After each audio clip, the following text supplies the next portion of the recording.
지난 시간에는 우리가 복음 전도를 하는 중에 자기가 죄인이 아니다, 나는 그렇게까지 나쁜 사람은 아니다, 자기를 방어하는 사람들에 대해서 살펴보았습니다. 이번 시간에는 그 반대입니다. 나는 지은 죄가 너무 많아서 하나님도 나 같은 사람은 받아주기 어려울 것이다, 이런 생각을 가진 사람이 있다는 겁니다. 이런 사람 만나면 참 반가울 것 같죠? 그런데 반가울 수도 있고 안 반가울 수도 있습니다. 어떤 목사님이 각 아파트 세대마다 이제 방문을 하면서 복음을 전하러 갔어요. 한 집에 들어가서 말씀을 전해가지고 당신은 죄인입니다 하는데 그 사람이 그 자리에서 울면서 자기가 죄인이라고 고백을 하는 거예요. 이게 하나님의 말씀이 살아있구나 생각해가지고, 근데 실례지만 당신이 왜 죄인이라고 생각합니까? 하니까 자기가 지금 감옥에서 징역형 살고 엊그제 나왔다고 그래요. 지은 죄가 있으니까 죄인이란 이야기할 때 맞다고 나는 죄인이라고 고백하는 사람들이 있다는 겁니다. 근데 실제 내가 너무 큰 죄인이기 때문에 하나님 앞에 용서받지 못할 것이다, 그렇게 생각하는 사람들이 또 의외로 또 많이 있습니다. 죄에 대해서 지적하면은 사람들 중에 이런 반응을 보이는 사람이 있습니다. 나는 아직까지 구원을 받을 만큼 그렇게 착하고 의로운 사람이 못 됩니다, 그런 식으로 이야기하는 사람이 있고요. 나는 지은 죄가 너무나 많기 때문에 하나님도 나 같은 사람은 어쩔 수 없을 거야, 하나님은 나 같은 사람은 그냥 포기하실 것이다, 그렇게 생각하는 사람이 있습니다. 또 어떤 사람은 제가 죄인이거든요, 근데 다른 사람만큼 그렇게 착하고 선하지 못합니다, 좀 더 노력해서 착한 사람이 되거든 그때 하나님 앞에 가겠다, 이렇게 말하는 사람이 있어요. 이런 이야기를 들을 때 우리는 그 사람이 왜 어떠한 태도와 어떤 동기로 이야기하는지 잘 분별해야 됩니다. 여기에서 지혜가 필요합니다. 나는 죄가 너무나 많습니다, 하나님 보시기에 극도로 흉악한 죄인입니다, 그런 이야기를 한다고 너무 반갑게 덥석 받아들이면 안 됩니다. 정말로 자기가 지은 죄가 많고 죄책감에 짓눌려 가지고 그런 고백을 하는 사람도 있고요. 또 죄인이라는 사실을 고백하긴 하는데 바로 그것 때문에 자기가 죄인이라서 하나님 앞에 못 나오겠다는 사람이 있다는 겁니다. 두 번째 유형은 어떤 사람이냐면요, 내가 좀 더 착해진 다음에 하나님께 가겠습니다. 예수님 믿으려면, 교회 가려면 좀 뭔가 삶이 변화되고 착해져야만 갈 수 있는 거 아니냐, 그런 식으로 생각하는 사람들이 있다는 겁니다. 이 두 번째 부류의 사람을 가리켜서 자기 의로 하나님 앞에 나아가고자 하는 그런 사람이라는 것을 우리가 알 수가 있습니다.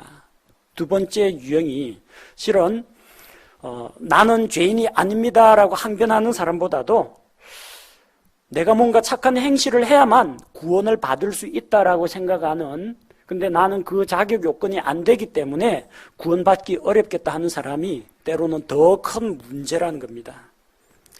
두 부류의 사람이 있습니다. 솔직하게 자기가 하나님 앞에서 죄인이라는 걸 인정하는 사람, 그런 사람이면 어떻게 해야 되겠어요? 죄에 따르는 심판과 형벌을 이야기하고 그 죄의 문제를 해결하는 길, 예수 그리스도의 대속으로 넘어가면 됩니다. 근데 앞서 예로 든 것 가운데에서 나는 아직까지 구원받을 만큼 착한 사람은 못 됩니다, 좀 더 노력한 다음에 착한 사람이 되고 나서 믿겠습니다 하는 사람은 구원을 받으려면 착한 행실이나 자기 공로가 있어야 된다고 생각하는 사람입니다. 곧 전적으로 예수 그리스도의 십자가 공로를 의지하지 못하고 자기 자신의 노력을 의지해서 하나님 앞에 나아가고자 하는 사람입니다. 그래서 이 부분을 깨뜨려 줘야 됩니다. 하나님께서 사람을 구원하시는 것은 우리가 착하고 거룩한 사람이기 때문이 아니라 죄인이기 때문에 건져주시는 겁니다. 어떤 극악무도한 죄를 지었건 간에 하나님 앞에 자기 현재 있는 모습 그대로 나아오라고 일러줘야 합니다.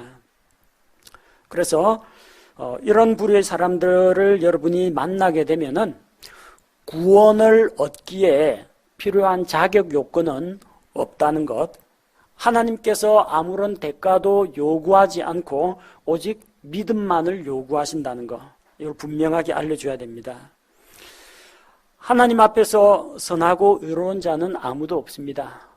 그래서 여러분이 복음 전도자가 되면 나는 그대보다 거룩해 라는 생각을 가지고 다른 사람의 죄에 대해서 지적하고 책망하고 이렇게 함으로써 복음을 전할 것이 아니라 성경 말씀을 보여주면서 세상에 있는 모든 사람이 죄인이라는 것, 당신에게 이 말씀을 전하고 있는 나도 하나님의 긍휼과 하나님의 은혜가 필요한 똑같은 죄인이라는 것, 같이 낮아지십시오. 나도 당신하고 똑같은 사람입니다. 당신도 죄인이고 나도 죄인이고, 다만 나는 내 죄짐을 하나님께 맡기고 용서받은 죄인이고, 상대방은 아직까지 복음을 받아들이지 않은, 아직까지 용서받지 못한 죄인이라는 그 차이뿐이지 둘 다 똑같은 사람이라는 걸 분명히 일러줘야 됩니다. 하나님 앞에 선하고 의로운 자는 아무도 없습니다. 여기 앉아 계신 우리 성도님들이나 앞에서 말씀을 선포하고 있는 설교자나 똑같이 하나님 보시기에는 죄인입니다. 로마서 3장 10절에서는 이것은 기록된 바 의로운 자는 없나니 단 한 사람도 없으며, 의로운 자는 아무도 없습니다. 한 사람도 없습니다. 만약에 하나님 앞에서 어떤 일정한 수준의 착한 일이나 거룩한 행위나 공로가 있어야 구원을 받는다면 이 말씀을 볼 때 그런 사람은 한 사람도 없기 때문에 아무도 구원받을 수 없다는 이야기가 됩니다.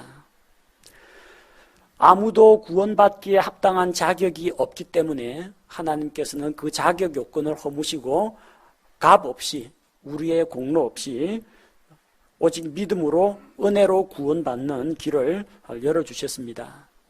사람들 가운데에서는 자기 자신을 하나님 앞에서 좀 더 그럴싸하게 포장을 하고 좀 착하고 거룩하게 만든 다음에 그 다음에 하나님께 나아가려고 하는 사람들이 더러 있습니다. 그러나 사람이 하나님 앞에 내세우는 자기 공로, 자기 의는 하나님 앞에서 더러운 누더기와 같습니다. 이사야 64장 6절에 보니까 그러나 우리는 다 부정한 물건 같고 우리의 모든 의는 더러운 누더기 같으며 우리는 다 잎사귀같이 시들므로 우리의 불법들이 바람같이 우리를 몰아갔나이다. 더러운 누더기와 같다고 했어요. 자기 딴에는 하나님 앞에서 좀 착한 사람으로 포장을 하려고 하는데 입고 온 게 구멍 뻥뻥 뚫린 누더기, 덕지덕지 기운 자국과 때국물이 흐르는 누더기를 입고 하나님 앞에 나아간다는 겁니다. 그 더러운 누더기로는 자기의 더러운 죄를 가릴 수가 없습니다. 에덴 동산에서 아담과 이브를 생각해 보십시오. 그들은 자기들이 하나님께 범죄했다는 사실을 깨달았습니다. 그러고 나서 그들은 하나님 앞에 나아가서 그분의 은혜와 긍휼을 구한 것이 아니라 뭐 만들었어요? 무화과 나무 잎사귀를 엮어가지고 앞치마를 만들었습니다. 무화과 나무 잎사귀 어떤 건지 보셨죠? 잎이 넓고 손바닥 모양으로 좀 큼직큼직합니다. 그걸 엮어가지고 앞치마를 만들었어요. 앞치마니까 어디를 가리겠어요? 앞을 가립니다. 옆치마나 뒷치마는 아닙니다. 뒤하고 옆은 다 트여 있어요. 그 나무 잎사귀 입고 자면요, 밤에 바삭 말라가지고 바스락바스락 낙엽대가 다 부서집니다. 도저히 그걸로는 자기들의 벗은 몸을 가리지 못합니다. 사람이 만든 사람의 선행이나 공로가 바로 이런 잎사귀와 같다는 겁니다. 나무 잎사귀 같습니다. 가려줄 수가 없어요. 더러운 누더기 같습니다. 그거 입으면 더 더럽고 추해 보인다는 겁니다. 따라서 하나님 앞에 나아올 때는 자기 공로, 자기 의를 힘입어서 나아오면 안 된다는 겁니다. 우리는 우리의 선한 행실로 구원받는 것이 아닙니다. 디도서 3장 5절 말씀에서 그분께서 우리를 구원하시되 우리가 행한 의로운 행위로 하지 아니하시고 오직 자신의 긍휼에 따라 다시 태어남의 씻음과 성령님의 새롭게 하심으로 하셨고, 선한 행위로 우리를 구원하시는 게 아니라고 했습니다. 하나님 앞에서는 선하고 의로운 자가 아무도 없기 때문입니다. 또 선한 행위로 만약에 구원받을 수 있다라고 하면은 병원에서 이제 막 숨이 넘어가는 그런 환자는 결코 구원받을 수가 없습니다. 막 죽어가는 사람이 어떻게 하나님께서 요구하시는 선행의 수준을 만족시킬 수 있겠습니까?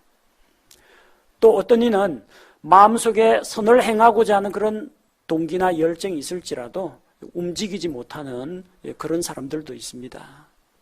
뒤늦게 죄를 깨달았지만 예수님하고 같이 십자가에 달린 한 강도는 자기가 죄인이고 예수님은 거룩하고 의로우신 분이라는 것을 발견했습니다. 그러나 자기는 이제 선을 행할 기회가 없습니다. 십자가에 달려가 지금 죽어가고 있거든요. 그가 의지한 것은 오직 하나입니다. 주여, 주께서 주의 왕국으로 임하실 때, 들어오실 때 나를 기억하옵소서. 나를 기억하옵소서. 자기와 같이 가련하고 의지할 곳 없는 이 죄인을 불쌍히 여기시고 기억해달라는 겁니다. 그가 주님을 향해 도움을 요청했을 때 주께서는 내가 오늘 나와 함께 낙원에 있게 될 것이라고 말씀하셨습니다. 선한 행실은 전혀 없었지만 그는 믿음을 통해서 구원받을 수가 있었습니다. 또 어떤 이는 양심이 너무 예민해가지고 나처럼 큰 죄를 지은 사람은 용서받지 못할 거라고 했습니다. 그런 생각을 품는 사람이 있습니다. 그러나 여러분이 지은 죄가 아무리 크다고 할지라도 하나님의 아들 예수 그리스도의 피가 그 모든 죄를 능히 감당하고도 남는다는 것을 기억해야 합니다. 하나님께서 저울에다가 과거, 현재, 미래의 이 세상의 모든 죄를 달고 반대편에 예수 그리스도의 피를 올려놓을 때 예수 그리스도의 피가 훨씬 더 무겁고 중하고 가치가 있다는 겁니다. 예수님의 피가 모든 죄를 다 용서할 만큼 넉넉하고 영원하다는 것을 이야기합니다. 이사야 1장 18절 주가 말하노라 이제 오라 우리가 함께 변론하자 너희 죄들이 주홍 같을지라도 눈같이 희게 될 것이요 진홍같이 붉을지라도 양털같이 되리라. 제 아무리 흉악한 죄인일지라도 피와 같이 붉은 죄를 지었을지라도 하나님께서 넉넉히 그 모든 죄를 다 깨끗하게 해주실 수가 있다는 것입니다. 그래서 은혜인 겁니다. 우리 찬송가 가운데 나 같은 죄인 살리신 Amazing Grace 그 찬양 시를 쓴 사람은 노예선 선장이었다고 합니다. 그러니까 저 아프리카 대륙 가가지고 흑인들을 전부 다 붙잡아다가 강제로 납치하다가 배에 싣고 신대륙에 와서 인신매매범이죠. 신대륙에 와서 사람들을 미국의 남부의 목화 농장 이런 데다가 사람들을 팔아넘긴 사람입니다. 흉악한 죄인이죠. 얼마나 많은 사람이 그 사람 때문에 노예 생활을 했겠어요. 주인에게 중노동에 시달리다가 병들어 죽은 사람, 채찍에 맞아 죽은 사람, 도망치려다가 붙잡혀가지고 처형당한 사람 얼마나 많은 사람이 죽었겠어요. 개인의 자유를 빼앗고 생명을 빼앗고 거기에서 불의의 이득을 취한 사람이에요. 이 사람 용서받을 수 있을 것 같습니까? 우리 인간적인 기준으로 볼 때 세상에 그런 천벌을 받을 벼락 맞을 결코 용납하지 못할 사람이라고 할지 모르지만 하나님께서는 용서했습니다. 그래서 나온 노래가 Amazing Grace입니다. 나 같은 죄인 살리신 주 은혜 크고 놀라워. 과거에는 한때 자기가 눈이 멀어서 하나님을 알아보지 못했지만 이제 돌아와서 광명을 찾았다는 겁니다. 회심이 일어났습니다. 하나님께서는 그런 흉악한 사람들조차도 예수 그리스도의 피로 모든 것을 용서하시고 받아주셨다는 겁니다. 아무리 큰 죄를 지었을지라도 하나님 앞에서 용서받지 못할 죄는 없습니다. 하나님 앞에 그 죄의 문제를 있는 그대로 가지고 나오면 된다는 것을 꼭 알려주시기 바랍니다. 또 많은 사람들은 뭔가를 행해야만 된다. 그래서 뭔가를 행함으로 구원을 받고자 하는 사람이 있는데 구원은 하나님의 선물이라는 것을 일러줘야 됩니다. 여러분 선물들 많이 받아보셨죠? 생일 선물도 받아보셨을 테고 뭐 학교 들어가면 입학 선물, 졸업 선물 이런 것도 받아봤을 테고 선물을 받잖아요. 그 선물을 받는데 그 선물의 값은 선물 사는 사람이 냅니까? 선물 받는 사람이 냅니까? 선물 준비하는 사람이 내죠. 선물 받는 사람은 그냥 받는 거예요. 그러니까 선물이죠. 값 없이 거저 주는 것을 받아들이는 게 선물입니다. 거기에 대해서 대가를 지불하면은 물건 사오라고 심부름 시킨 것이지 선물이라고 볼 수가 없어요. 선물은 공짜로 받아야만 선물입니다. 구원은 하나님께서 값 없이 은혜로 주시는 선물이라는 겁니다. 에베소서 2장 8절 9절 말씀을 보면 너희가 믿음을 통해 은혜로 구원을 받았나니 그것은 너희 자신에게서 난 것이 아니요 하나님의 선물이니라. 너희가 은혜로 구원을 받았는데 그 구원은 우리에게서 난 게 아닙니다. 우리의 행실에서 우리의 의로움에서 난 게 아니고 하나님께서 선물로 주신다는 겁니다. 그럼 이 구원이라는 선물을 준비하기 위해서 값은 누가 치렀느냐? 하나님이 치렀습니다. 하나님께서 자기 아들의 생명값으로 구원이라는 선물을 준비하셨습니다. 누구든지 이 하나님의 은혜로운 선물을 믿음으로 받아들이는 자에게는 값 없이 거저 주신다는 겁니다. 그래서 아무도 자기가 구원받은 사실을 자랑할 수가 없습니다. 자기 공로로 구원받은 것이 아니기 때문에 하나님께서 구원은 선물로 주십니다. 왜 선물로 주시느냐? 구원을 돈으로 값주고 사기에는 너무나 엄청나기 때문에 죄 없는 의로운 한 사람의 생명값이 필요하기 때문에 그래요. 그래서 돈으로 살 수 없는 것은 선물로 주십니다. 여러분이 아무리 노력한다고 할지라도 우리가 지금 호흡하고 있는 이 공기를 만들어낼 수는 없습니다. 밖에서 공기 채집하는 건 가능합니다. 그러나 여러분이 공기를 생산한다는 것은 불가능합니다. 하늘에서 내리는 물을 저장하거나 지하 안반수를 퍼올려가지고 물병에 담아서 사람들에게 공급하는 건 할 수 있습니다. 그러나 어느 누구도 아무것도 없는 상태에서 물을 창조해낼 수는 없다는 겁니다. 우리는 자연에 있는 빗물이나 지하수나 강물을 가공 처리해서 마시는 것이지 어느 누구도 물을 만들어낼 수는 없습니다. 그런데 공기하고 물은 반드시 필요합니다. 꼭 필요한데 우리 힘으로 구할 수 없는 것은 그냥 공짜로 주십니다. 햇빛도 그렇고 공기도 그렇고 물도 그렇습니다. 사람이 살아가는데 반드시 있어야 됩니다. 필요합니다. 그러나 우리는 만들 재간이 없고 그걸 창조할 능력이 없고 그것을 돈 주고 살 수도 없습니다. 그래서 하나님께서 은혜로 거저 주신다는 겁니다. 구원도 마찬가지입니다. 모든 사람이 지옥에서 영원한 형벌, 고통을 받지 않으려면 구원을 받아야 됩니다. 이건 모든 사람에게 필요한 겁니다. 그러나 사람 스스로는 이 구원을 돈 주고 살 수가 없습니다. 구할 수가 없어요. 근데 꼭 있어야 됩니다. 그래서 선물로 주십니다. 우리 힘으로 구할 수 없기 때문에 하나님께서 구원을 선물로 주십니다. 누구에게요? 예수 그리스도를 자기의 구세주로 믿고 받아들이는 자에게 선물로 줍니다. 그래서 죄가 너무나 많다는 사람에게 죄가 많거나 크거나 작거나 걱정할 필요가 없다는 걸 일러주십시오. 왜냐하면 우리가 죄가 많으냐 적으냐 착하냐 거룩하냐 이걸 가지고 구원을 할 것인가 말 것인가 결정하는 게 아니라 하나님께서 모든 사람이 죄인이기 때문에 모든 사람에게 값없이 은혜의 선물로 구원을 주길 원하시는데 그가 하나님의 은혜를 믿음으로 받아들일 것인지 말 것인지 그 문제만 남아있는 것입니다. 일반 세상 종교에서는 자꾸 사람들에게 구원을 얻기 위해서 뭔가를 행하라고 합니다.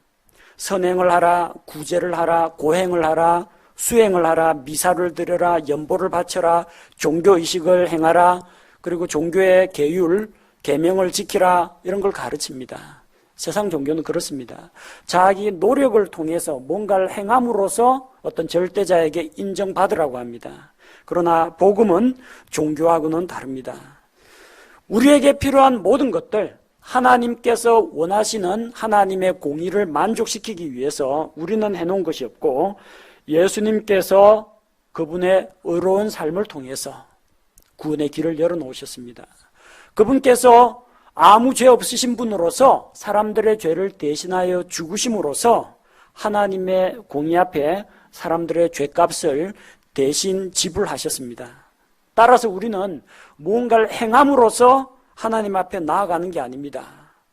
지성이면 감천이라고 치성을 드려야 하는 게 아닙니다. 새벽같이 일어나가지고 계곡에 차가운 물에 목욕 제기하고 올라가서 돌부처 앞에서 1000번 절을 한다고 해서 그런 걸 가지고 어떤 절대자를 감동시킬 수는 없습니다.